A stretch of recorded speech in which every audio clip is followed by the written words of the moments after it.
Hello, folks, and welcome to another episode of our Go Far Fast show, our small business talk show that's designed to get you, our audience, the answers to the burning questions of today. And boy, have we got a show for you today, haven't we, Aaron? Excited about this one. Certainly am. So we have the name of the show, which is the Go Far Fast show, and that's exactly what we have for you today. We have the wonderful Louis. Louis is here to tell us all about his podcast, aptly named Everybody Hates Marketers. More on that in a minute.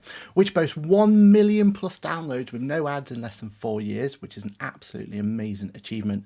Don't worry, Merle, though, we won't be missing an opportunity to ask the obvious question.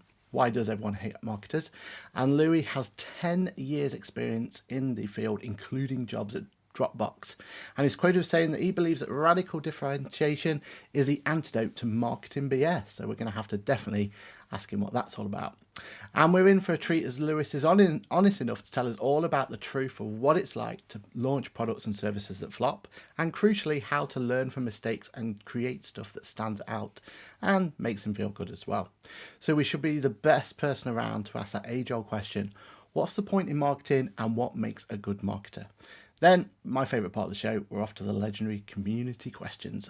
So Merle, can you tell us all about how this show works, what happens, and then we can get our guest onto the show.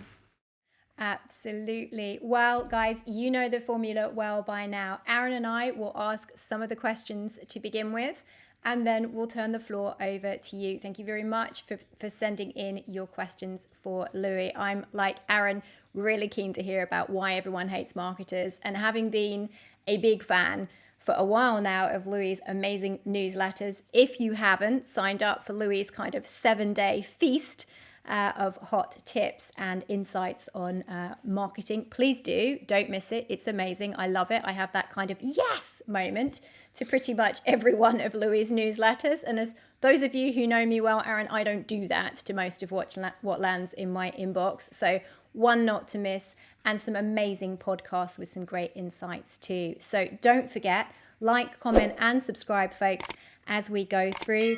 If we haven't got the questions that you really wanted us to ask today, ship those across at us by any of the social media feeds in the usual way, and we'll follow up on them too. Aaron, I think it's time to pull back the curtain. Certainly is. Louis, welcome to the show. Welcome. We're really grateful to have you here today. We're going to lead straight in a question, if you don't mind. And this question is quite aptly named, really. So we love our viewers to get to know and hear about Everyone Hates Marketers. I'm really intrigued about that name. Come about. Will you share with the story with us? Why does everybody hate marketers in your view? Bonjour. I need to fly my French flag a bit, just so that you have no doubt whatsoever that I'm very French. And that's the accent you're going to hear today. So yeah, thanks so much for your time. The story behind Everyone Hates Marketers didn't start 4 years ago when the podcast started. It started when I was, I'm going to go very cliche, but as soon as very after I was born, maybe a year or two after I was born, because I was always trying to contradict my mother in particular, and that turned into this kind of defense mechanism to get her attention. That turned into me trying to find flaws into people's thinking all the time. In high school, I got called an intellectual terrorist once for that very reason. I'm not very proud of it, but that's just to show you the kind of personality I had. And so I always had this kind of contrarian mindset where I was always trying to find flaws in people's thinking, my teachers, my parents, my friends, everyone. And I managed kind of to channel that energy into something a bit useful, which is marketing. And yeah, straight away, as soon as I entered the industry, after reading this French book, that is kind of the translation of the great book by Cialdini, Persuasion, I noticed a few stuff that I wasn't super happy with in the marketing industry, a few stuff that really annoyed me, frankly. And that's when I started to kind of create this mindset around the marketing industry and the marketing mindset that was kind of wrong. But it took me a while to get the confidence and the knowledge to actually put it out there. And so it wasn't just like this, boom, I have this brilliant idea, let's do it. It took years of shipping stuff, seeing what worked, seeing what people liked, what they didn't like, before having the idea of finally launching a podcast. And So why does everyone hate marketers, huh? Well, I think we all know, and this is why I don't have to really explain it. Intuitively, people understand why we tend to hate marketers. We tend to hate marketers because we like to kind of make a product that is quite average to be the best in class, or like trying to lie a bit to people, trying to make them believe stuff that are not super true, and plenty of other stuff. You would have your own reason why you would hate us. But actually, I don't blame marketers. That's the main thing. I don't blame you if you're a marketer and if you have to use sleazy tactics, because I know that you are very likely under pressure by your boss, under pressure by the industry, the economy. You might be in a situation where you have to feed your kids, and frankly, I can't blame you for that. And so this is the trick about the title. It's very contrarian, and it's there to make you notice it. But I'm not there to insult marketers. I'm there to help them so that they can reach their goal and feed their families and achieve their goals without being sleazy. And I think that comes across so beautifully in the newsletters and the podcast as well. In fact, everything that you do, Louis, it's very clear this isn't critical, because there's so much wisdom in what you actually impart. And it's different wisdom. It's very insightful. And I definitely want us to be digging into that a bit more in today's episode. But I want to ask you a particular question right up front, Louis, and that's, what's the point of marketing? Because I think it's very misunderstood. It's a very generic term that's often misused too. And I know you advise businesses around the globe on marketing, why they should do it, how to get it right, who can we learn from? I think that's one of the biggest questions. Who's getting it right? Who can we learn from and copy in some way? The rather brilliant owl on your website, I think, sort of wonderfully sums it all up. But Louis, why should we be doing it, and how do we get it right? So whether or not you are intentionally doing it, you're doing it. And marketing is the science of obsessing over a group of people that you understand so well so that you can provide them the solution that they seek. It's about transformation in the right sense of the term. It's about making people reach a goal, helping them reach their goal, whatever it is.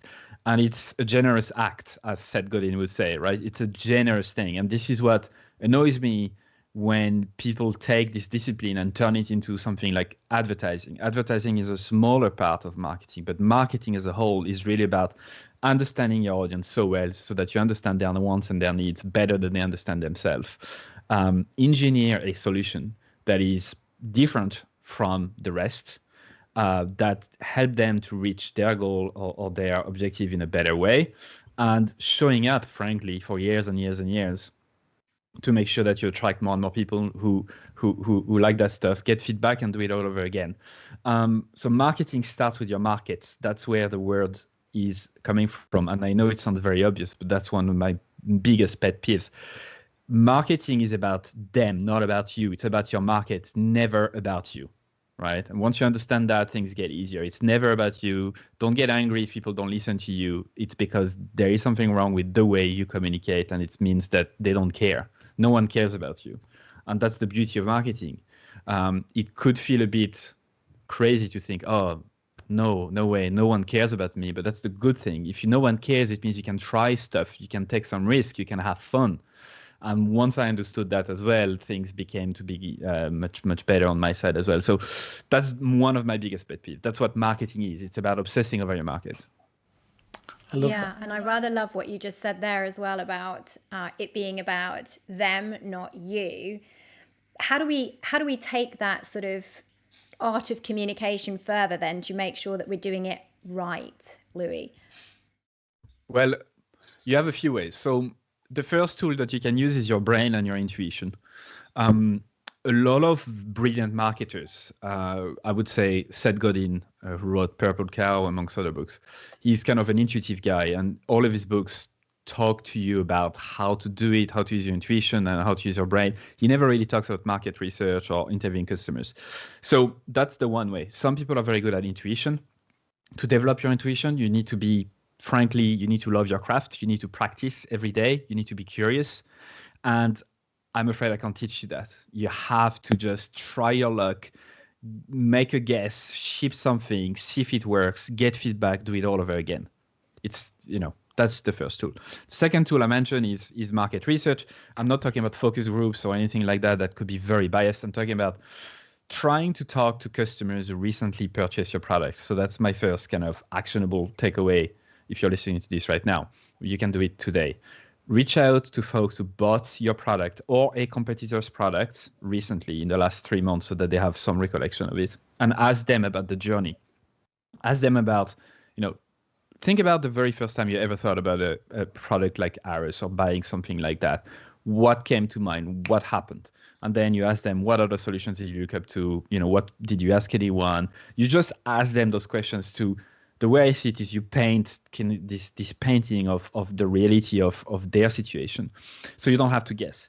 And once you interview enough people, you will start seeing patterns. And again, our brain is a beautiful tool for that. We are very good at pattern recognition and making up patterns like that.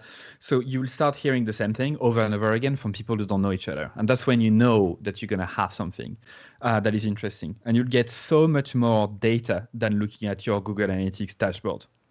Because we are humans, and that's what happens. You get to know who they are. You get to sense how they communicate. You get to understand their body language and their non-verbal cues. You get to understand the words they use and don't use. Everything gets easier once you don't have to guess stuff. So do not interview or try to talk to folks who never bought a product that you're selling. Don't try to talk to tire kickers because they might give you very bad data. So that's another way to do it.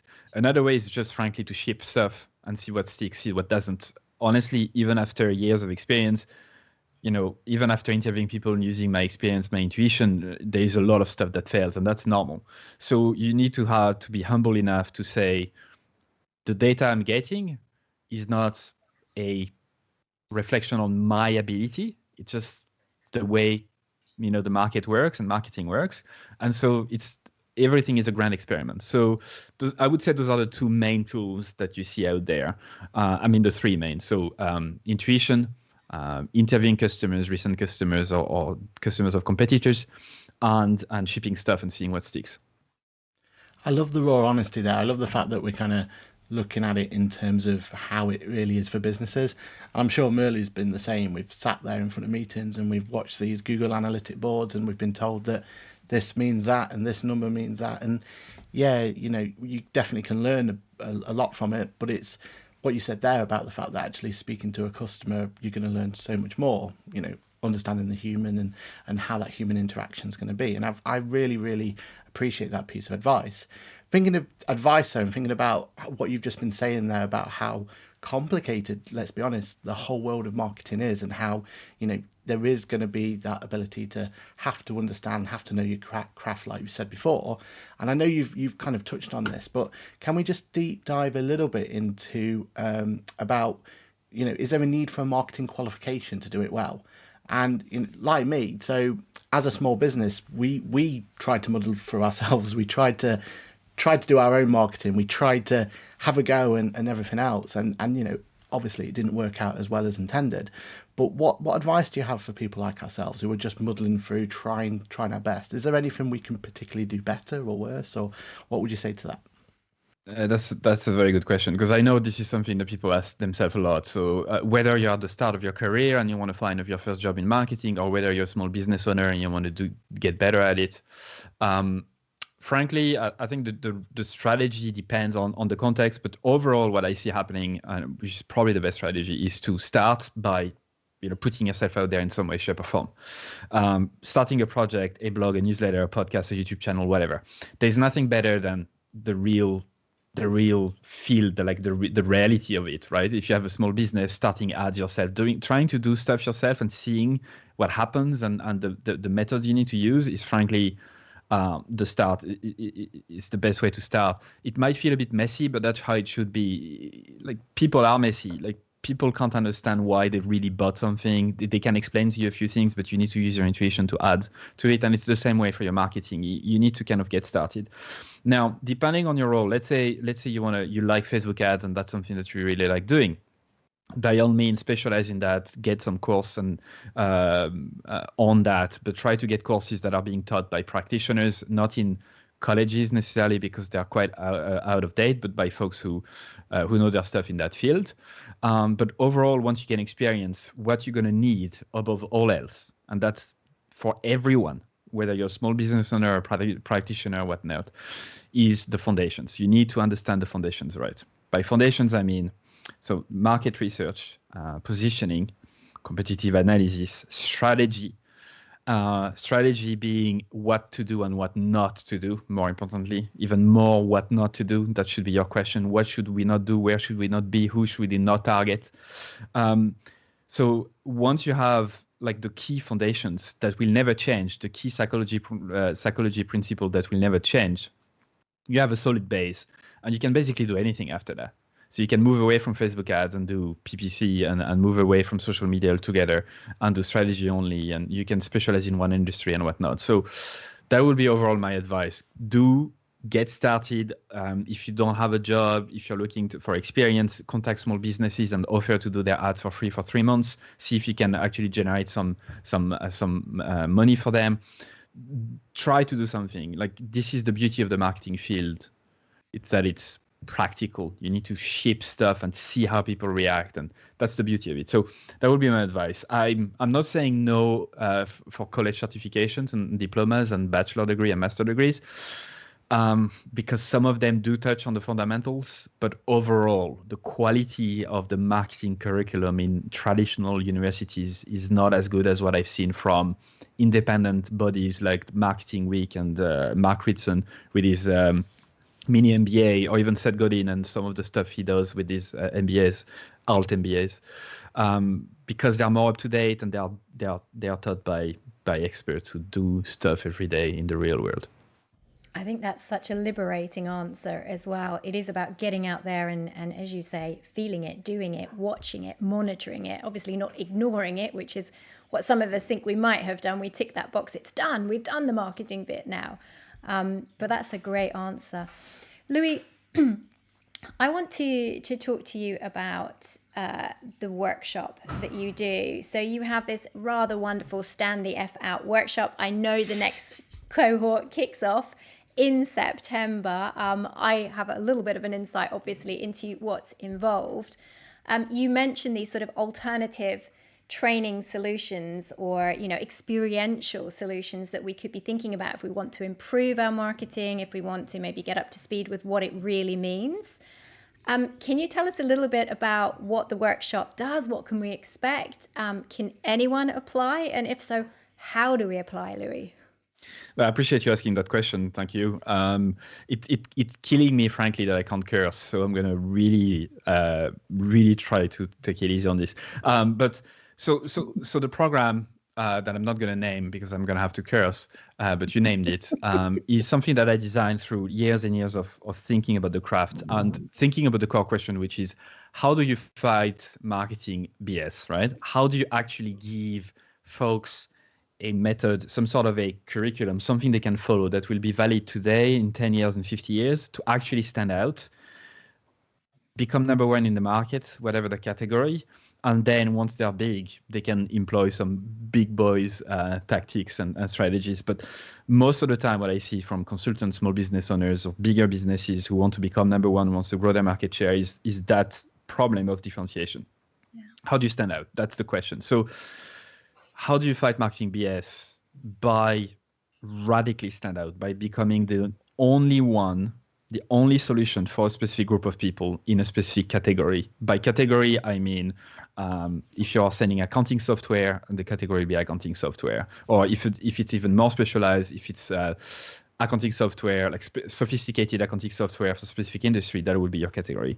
So by becoming the only, you remove direct competitors from the equation and you really focus on the problem and you stop copying everyone else. So that's radical differentiation in a nutshell. And to me, that is the answer to fight marketing BS. Like, honestly, that's what I found to be the true answer. Once you nail that part, everything becomes much easier. You have a solid positioning, solid story to tell, a group of customers you can obsess about for years that you can defend as well. And then you just share that, you make sure that people understand you, notice you, trust you, and things get easier. So it's a cycle like that. So that's what I teach through this 8-week, very high intensity program. It's high intensity because takes time. So it's not for everyone. You need to put minimum 6 to 8 hours a week on this. And the assignments that you're given every week are real work stuff. So we have small business owners, consultants, VPs, very experienced folks, to be honest, already, which is awesome to see. And we go through 4 phases. Briefly, challenging a mindset, because standing out and challenging the marketing BS is really part of the mindset, removing some self-limiting belief that might prevent you from taking action. 2 is obsessing over your minimum viable market. So all the stuff I told you about, the market research and whatnot. 3 will be engineering your radical differentiation. And it's really about looking at many insights you collected from different sources and truly either engineer a new product that you have thought about, or take something that you're selling and cutting the fluff, adding some stuff, removing some stuff, engineering it so it becomes truly the only in the category. And then finally, what I call the Jolt, which is making people notice you, trust you, and buy from you by being generous, by sharing what I call a gift, which is not like a lead magnet or a PDF on a website. It's much bigger than that. Anything can be a gift as long as it's generous. And that's what we go through. So it's very high intensity and it suits my personality very well. And I like it. And yeah, we are in the middle of cohort number 2 right now. We are recording that in mid-March. And the next one is in September. Perfect, Louis. So, folks, you heard it here. If you go to Everyone Hates Marketers, you can find more details, including how to sign up. I think it's a phenomenal course, and it's covering, I think, some of the answers that we most need to be focusing on and asking ourselves. So thank you, Louis. Aaron, I know you and I have loads of questions that we would love to interrogate Louis on further, but I think it's time to turn to our community questions. Do you want to kick us off? Yeah, certainly, Millie. Let's get on to those questions from the community. And I think really it's all about what Louis just said there, about the fact that when you think about it, we've all been tried to be sold these marketing courses before. And the course that was just been told there was absolutely brilliant. Thinking about the fact that it wasn't that prescribed formula. It's not about just giving some formula and you're going to go out there and become a great, wonderful marketeer. It's about actually understanding your market, understanding what's going on. And I think that's where the community is struggling. And that this question that we've got here kind of emphasizes that. I keep being told I need a brand story or a personal story to help me stand out and persuade people about my business. But I'm totally stuck. Is there any way you can help? Is it essential to have these kinds of stories or not? I love that question because that boils my blood to a degree you wouldn't believe. So this is mostly BS. The reason why it's BS is because you can't radically stand out. You can't be noticed with just a message or a different story. Because if you have an average product that you sell to everyone, you frankly don't know why you're better. You're just average things for average people, the same features than everyone else. You have no chance to stand out. You can just, put lipstick on a pig if you want to. You can craft a beautiful story on top of an average product, but it's not going to work. In today's world where clutter is everywhere, where everyone with a brain and a laptop can start a business or become an agency or become a freelancer or start a business, this is not going to cut it anymore. That's as frankly as I can make it. So to really stand out, the formula is to become the only solution in a specific category for a specific group of people. And once you know that, the story you tell is easy, quote unquote easy. It's not simple. You need it's simple, not easy. It's simple to understand. You need to truly tell them, hey, this is the problem you're facing. I know how you feel. We are here to help you. We are the guide. This is my call to action to you. This is what you should do. And hopefully you'd prevent from failing and succeed. That's honestly any storytelling framework you see online. It's rooted in the same psychology principle. People remember stories. People understand stories better. Why? Because we can't make up, our brain can't make up the difference between a pretend story or real story, like something that happens through a story or something that happens to us in real life.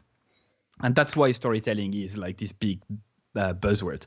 But ultimately, once you have a good product to sell to a group of people you understand in a specific category, the story writes itself. So you have a good book called Building a Story Brand from Donald Miller.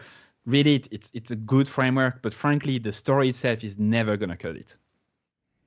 That's a great answer. It's a great answer. I think a lot of us are afraid of kind of narrowing things down as well, Louis, because we're all taught, think big, think scale, think the fact that you're going to serve millions and millions of people. And I think that's part of the difficulty with a lot of the storytelling, that it sort of gets narrowed down because we don't want to narrow it down. We don't want to be niche or radically stand out if that means we sell to 5 people versus, 5 million. And there's that. This is the point I think you made earlier about, you can't blame marketers because it's the pressure of everything else around them that suddenly makes the story distorted, right?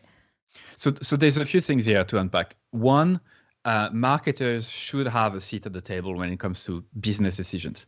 Radical differentiation is a business strategy disguised as a marketing method, disguised as a positioning method. But ultimately, marketers must have influence on the 4 traditional P's of marketing: product, price, place, promotion. Product is absolutely something that we must be able to, as marketers, as business owners, to influence. If you're being given a product that you can't do anything about, and by product, I mean the box that you're selling, so it could be a service or whatever, then honestly, it's going to be very difficult to do your job. So that's the first thing. The second thing that you're mentioning is one of the biggest self-limiting beliefs that I see out there, which is the fact that if we go too narrow, we're going to miss out on opportunities. Clients are going to reach out to us and it's not for them, so we're going to miss out on money. Now, let me ask you a simple question. When you have a huge tooth pain, are you going to see your GP or are you going to see your dentist? When you have heart problems, are you going to see your GP so that they operate on you, or are you going to see a heart surgeon? It's the same thing for whatever you offer. You must specialize because people see and understand specialization as expertise. So the question to ask yourself is not what are we missing out by narrowing down, is what are we missing out by if we don't focus on a specific group, if we don't sell a specific solution. You're going to miss out on more money because expertise sells. You're going to miss out on deeply understanding that group of people better than anyone else, so you can become the number one. And then don't worry about it. Once you have nailed that group of people and sold to enough, so become number one in that small category for that group of people, by all means, expand. Use the money to expand to another market, to another market, to another market. But if you try to do everything at once, you're going to fail at everything. It's going to be incredibly difficult. And one last thing, you might think, big brands do sell to everyone. They have average products that all look the same, and yet they are successful. Why not us? Well, they are successful because they are big. They are big, and they are leveraging a force that is called the double jeopardy law, which was coined by Baron Sharp, which is scientific-based research and studies made over many years and industries, that tells you that the higher your market share, the more likely people are going to stick around slightly more, the more they're going to recommend you slightly more. And the lesser the market share, the more people are going to switch around to other brands, the less loyal they're going to be. So the bigger you are, the more you're going to get this kind of a big force pushing you forward. The radical differentiation and everything we've been talking about is relevant for the 99.9% of companies out there who are not number one in their category, who need to grow market share. Once you have this scale, different forces apply, and it's a kind of a different game. But most people are never get to play that game. All right. Well, we need to listen to what you say then, so we get closer to being radically differentiated and grabbing that market share. Time for another community question, Louis, if we may. This one's about marketing plans. So I have no idea how to go about creating a marketing plan. I really relate to this. It was so me. And Google is just sending me down rabbit holes to places where people seem to assume that I know so much more than I do. I just want something simple. What's your advice? So there's a great book written by Alan Deeb called The One-Page Marketing Plan. So it's one page. I'm a big fan of one-pagers. And frankly, if you're not able to summarize anything on one page, you haven't simplified it enough, and people are not going to remember it or read it inside your team or outside. So it's a great book. It follows a very simple funnel.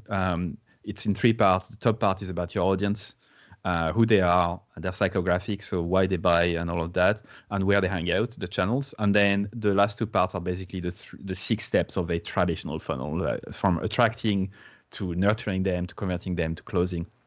And after that, and frankly, I've used that plan and that framework in many scenarios, in big companies, small companies, for my own, and every time you can summarize things. Even if you're a big company, if you're not able to summarize things this way, then it means you don't really understand what you're doing, and it means you're focusing on too many things at once.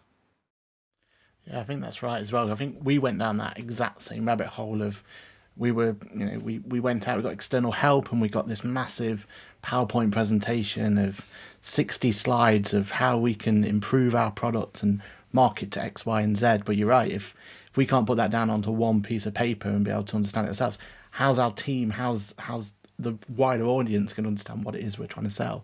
So I think that's really important advice, and that's definitely something that we learned and we would definitely recommend as well.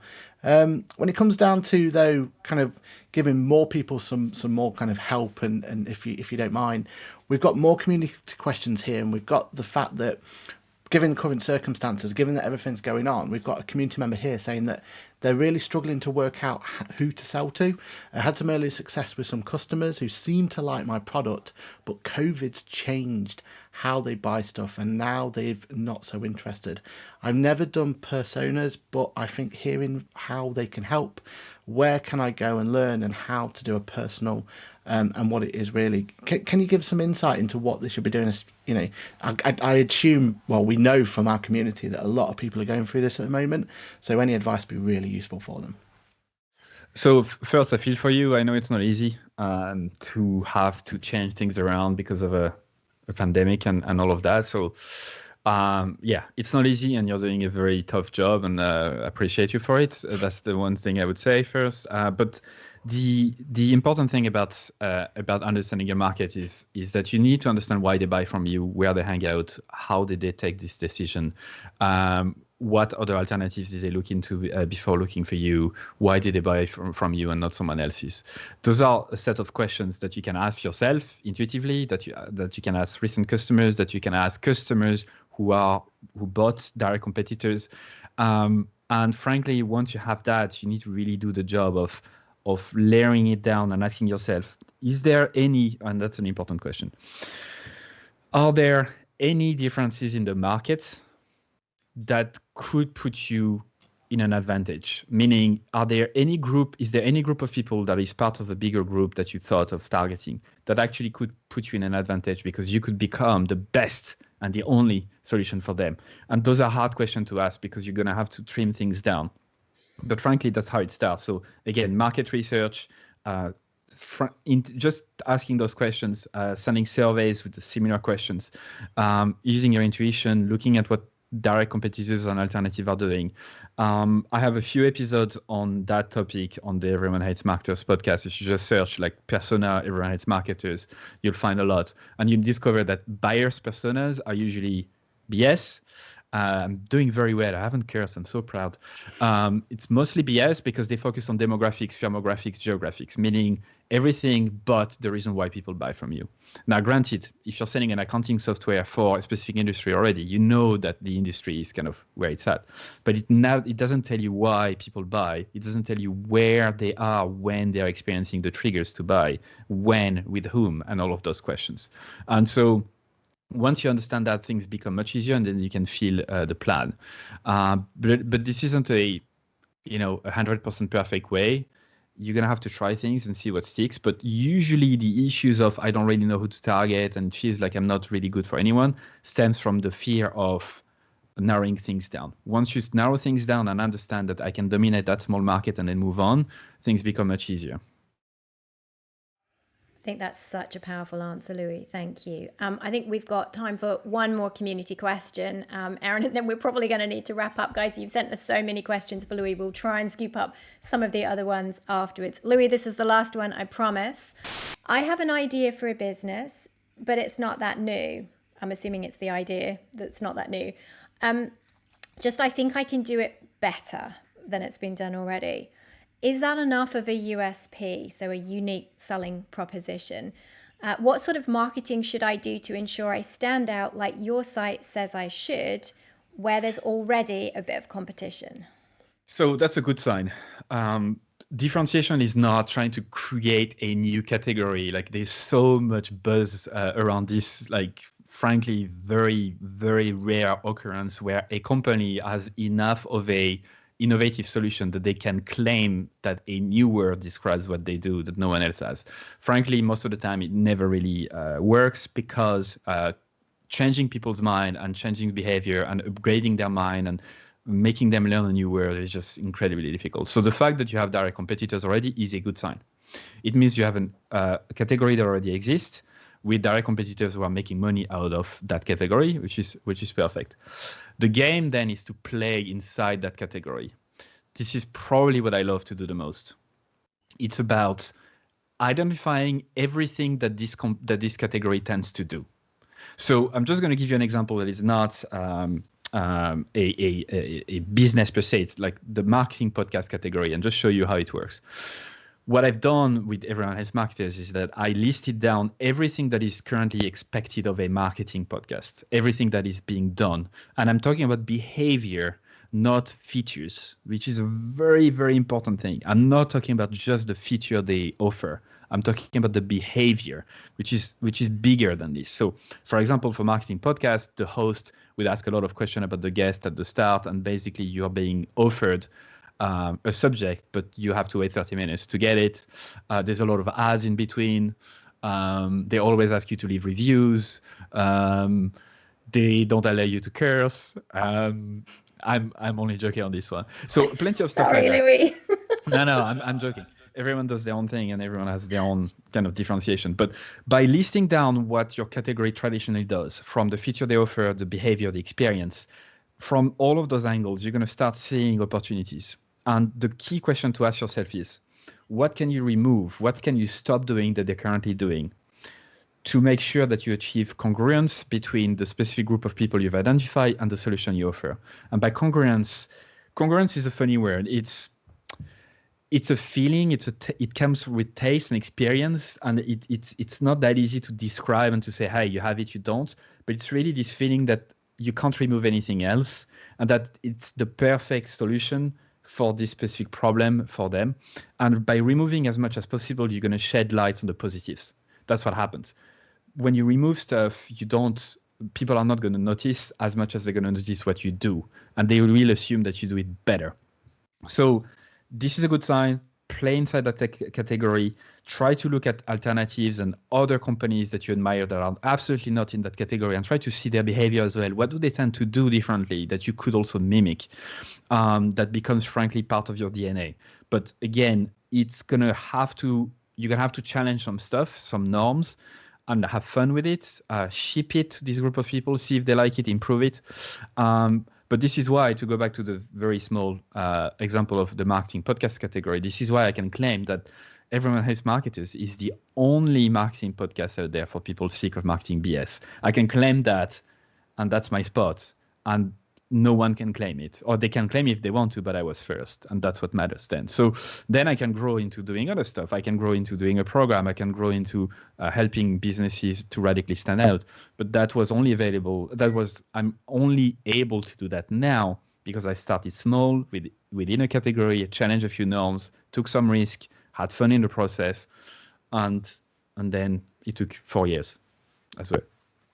Louis, thank you so much. I mean, this has been brilliant. We've learned so much. And I think one of the things that I love mostly about kind of the way that you're telling people and explaining to people, and that whole, you're saying from day one, it's about getting rid of the BS, making sure the BS. Well, you're doing that anyway by actually not just giving us a great point and a great learning point, but actually giving us a good story to go with it that explains exactly what it is that you're trying to say.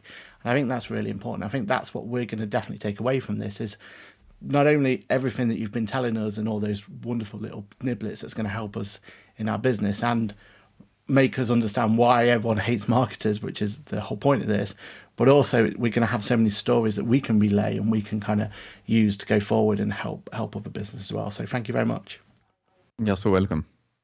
Thank you. And thank you, Louis, for making Aaron invent the term niblets.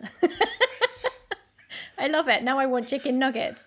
That's all for today's episode, folks. Louis, massive thank you for all of that advice and wisdom. Guys, we will store up the extra questions that we haven't got to see if we can interrogate Louis on those. Check out the blog site and the Dear Ferrilio expert site as well. You'll find the show and Louis's questions and answers there for your knowledge and illumination very shortly. In the meantime, again, don't forget to like, comment and subscribe. We are listening. If there are other topics you want us to cover with brilliant guests like Louis, let us know. We're on it already. And so it's just left for me to say, everybody, thanks again, Louis, Aaron, always a pleasure. Have a great week, folks. Go far fast.